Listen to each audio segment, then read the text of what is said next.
Welcome back to Prince's Sandwich in Kent, a fabulous coastline here and a part of the British Isles that can conceivably be called the Gulf Coast once again. I know there are a few areas like that, but this has a wonderful collection of golf courses, and this, Prince's, a fabulous links just down the road from Royal St George's. And out on the course, a man from Doncaster, a man that we've seen win on the Euro Pro Tour in the past, Graham Clark. Still playing some very, very good golf, and that is a fabulous shot. Well, here at the fifth, 420 yards the boy's got to deal with, and it is a tough hole. Dead straight as you like. Wind can come off sideways, left, right, into downwind. And the big thing is, I mean, have a good gander at this. Great description of the hole. These bunkers, 299 and 309. Now, if it was downwind, driver, definitely no-no. Probably run into it. Little swell in the middle of the fairway as well, which you've got to try and dodge if you can. The hardest part about this hole is the green, so let's go and take a look at it. Well, after dodging a bullet with your drive, you got left with a second shot into this fifth green. And what a fifth green it is, a typical link style. You don't know what the wind's going to do. You really don't. So coming into even this massive area to land it in, it feels like you're going to land it on a postage stamp. Now we come over to the right-hand side of this green, and you're going to see, for instance, look at this. I mean, you ain't got to be much off. I mean, I'm only getting that roll in, and it's going to catch a swell, and off it goes down again. Now, you make par on this baby, you're going to be one on the field. That's a fact. A matter of fact. Yes, we like a fact, John. Well done. And here's another fact for you. The Open Championship was staged here back in 1932, and my co-commentator Gary Ellis has an ancestral link to that particular fact. Yes, my granddad Percy played in that Open, and finished fourth as we watched McCulloch then almost hole out in two. But yeah, my granddad taught me to play when I was a young boy. I was 21 when he passed away, but he gave me great grounding for golf, and things he told me. Even yesterday I was just almost recounting something to one of my pupils, and I'm thinking, my granddad told me this 50 years ago. Now then, after that very, very close approach, a very nice putt back. He was clearly watching it as it went past the hole, so well done, young Haydn McCullen, and things just continue to go along very nicely for him. Now, don't count this man out, Chris Halley. And that's why. Brilliant stuff. Very good three from Halley, so moves himself to 11 under to join in on the lead. And let's take a look at Chris Halley's profile. 30 years of age now, the man from Malton and Norton Golf Club, the Yorkshire Amateur Champion back in 2013, so has turned pro fairly late in life, but making a very, very good go of it. Holed some good putts today, hasn't he, Harry? As we watch Clark holding a very nice putt as well for his birdie. Another man that moves to 11 under, and we're getting very congested on this leaderboard. Dare I mention playoff? Well, if we do go to a playoff, yeah, well, this is the hole that they'll play.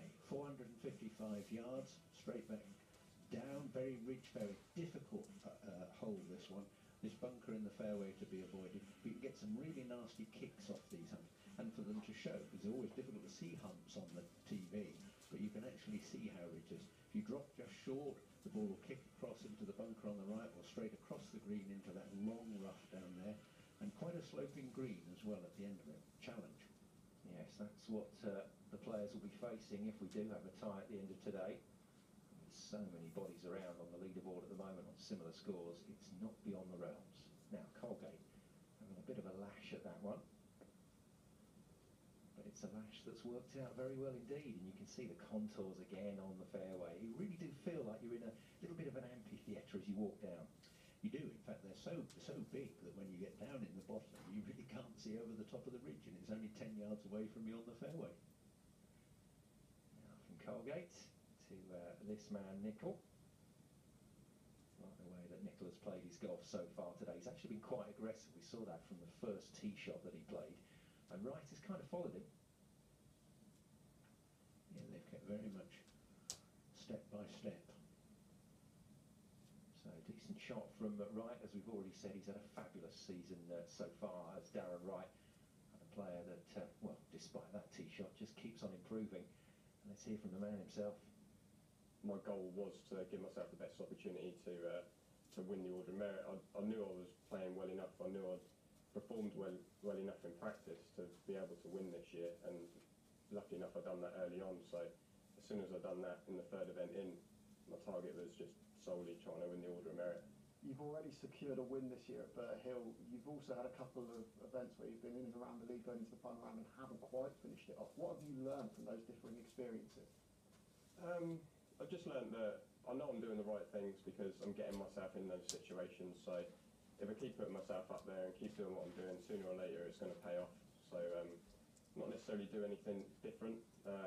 Maybe in certain situations not play so aggressive, like I learned at Hawkstone this year. But if you're confident and you're hitting it well, then you've got to play to your strengths. So just see what happens today. Well, as the great Henry Cooper once said in a famous commentary, the boy knew what he had to do, and Wright done it. Very good stuff from Darren Wright this year. Now in Colgate, it's a bit of a topsy-turvy season so far. But as I said at the start of the round, he's a talented player. Yeah, very talented, but you're right, Tom. He has been topsy-turvy. Almost every tournament he's had a very good round and then, thrown in a round of many shots more than the first one. And it's difficult to understand why that would be, really. I think there's a maturity process involved in any professional sport. Some mature quicker than others, and I'm sure we'll see Colgate at the top of the leaderboard on many occasions. Now, Nicol. Well, he's definitely not turning off anything here on this round. He's being aggressive all the way.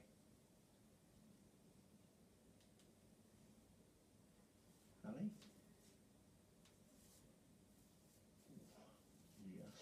Just sneaked by. You'd already thought he'd got that. Well, it would come in a little bit from there when you look at the slope on the green, but held its line. Yes, finally, I'm afraid, the touch with the wand deserts Ali. So he bogeys, goes back to 10 under. Right though, these bunkers. Typical links bunker. Face 6 feet high. I think he was actually unlucky. I think the ball landed and got a real shoot forward and got on the slopes. But that's links golf and something that you can't legislate for. And all he's had to do is just pitch one out. Haydn McCullum just one back from the lead. Teenager playing some wonderful golf during the course of this week. You're always going to get inconsistency with young players, but it's what they do when they're good that you really have to pay attention to, and he's been very good this week. Now, this is an important shot for Wright.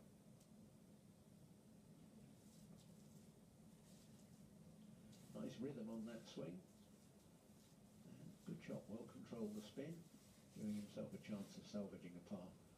Yeah, he's going to have to work for his up and down, though. Chance for McCullum to get up there with the leaders.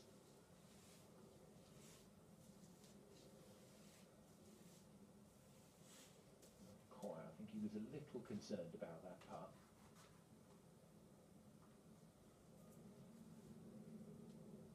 And in the end, nice and sensible. And McCullum marches on.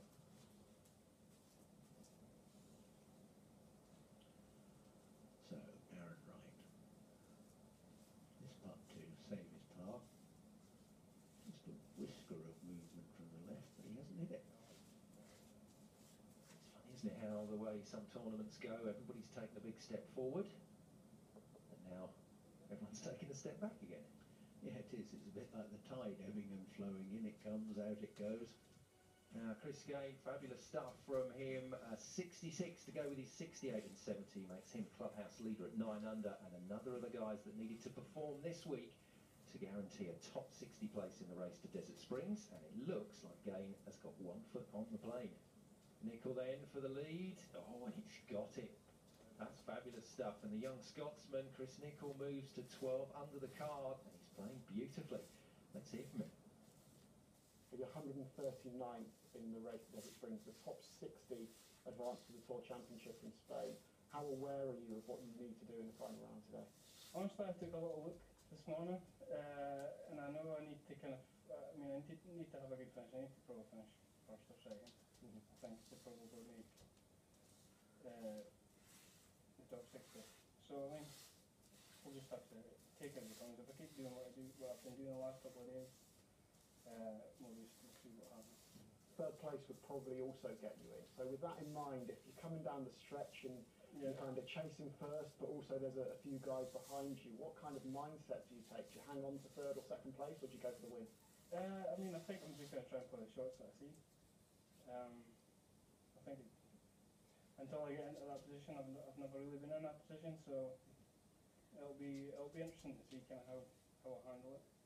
But I'm looking forward to it. And up there in contention, you're going to feel a lot of pressure. You've got the cameras on you as well. Is that something you're looking forward to? I am actually, I really am. I mean, I'm probably more nervous doing this interview than I might be out in the course, but no, it should be good. It should be good fun. I know Darren quite well as well through amateur stuff, so we should have a good day.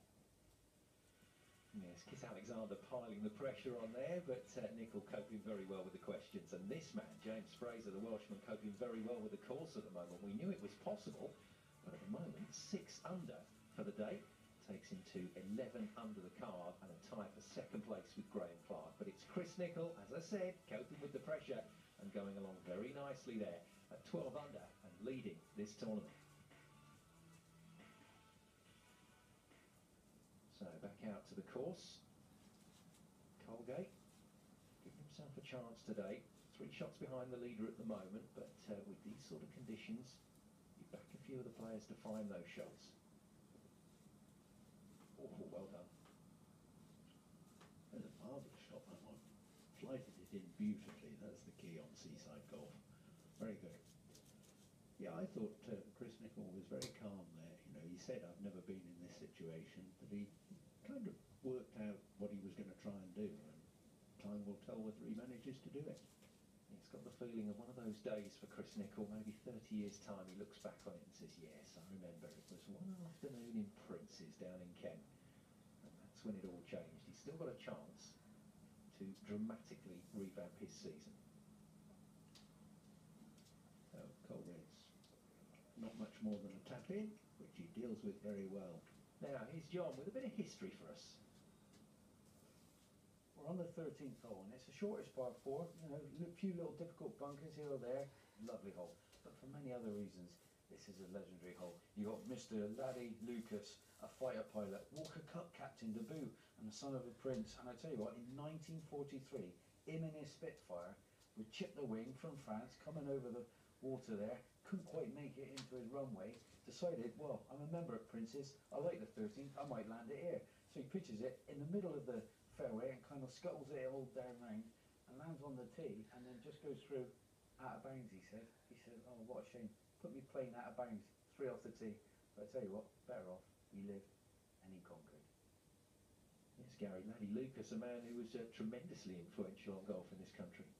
He was, yes, as John said, he played in the Walker Cup, captained the Walker Cup, and was influential with John Jacobs in the formation of the European Tour. A fantastic gentleman. Back out to the modern day golfers. Fraser going along quite beautifully on this final day. He was one of the players that we tipped for a win this season. That hasn't quite happened for him, but maybe he saved his best till last. Now Nicol for par to stay in the lead. That's the first putt really that hasn't accelerated through. It was all a bit tentative there, a bit of a flick, and it not struck and tweaked left. But this is going to happen. He's holed some great putts. And can this man hold a great putt from the fringe of the green?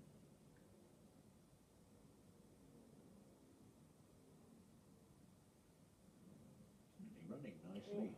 Running very nicely. What a belter. Oh, and that is a fearsome look on the face of James Fraser, and he is flying. Look at this. So 12 under, Fraser 7 under the card for today, moves into the lead, and that little trick from Chris Nicol puts him back into second place for the moment. But look how many players we've got on 10 under. This is still a very, very congested leaderboard. Well, it was a Welshman that was pulling the strings last week at Moralton, and here at Prince's, it's another Welshman that shot into the lead. James Fraser, at the moment, ruling the roost. More to come after the break.